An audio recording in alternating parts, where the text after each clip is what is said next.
Hey everyone.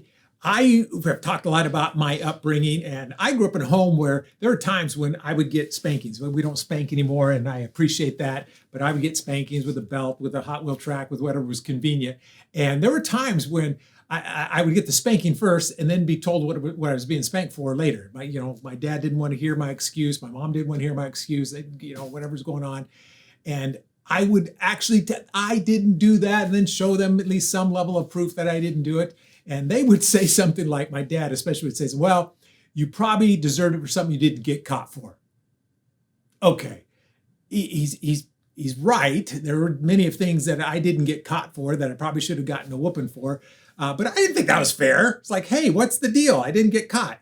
I was reading my Bible in Hebrews 12. It says this: my son, this is God talking, do not make light of the Lord's discipline, and do not lose heart when he rebukes you. For who the Lord loves, he disciplines. And what a difference between this fear of, is my dad going to whoop me? Is my dad going to spite me? Is my dad going to do something? And what have I done to deserve it? And I'm trying to think all this stuff in my head and then going, I probably deserved it anyway, and so give me a whooping. God is very gracious. In life, there are things that happen, and the power goes out. You live in Snoqualmie Valley, power went out, and you're like, oh no, is this God getting me? Somebody drives and bumps you in their car, getting ready. You're driving great, and it just happens. And you think, oh no, is this God getting me?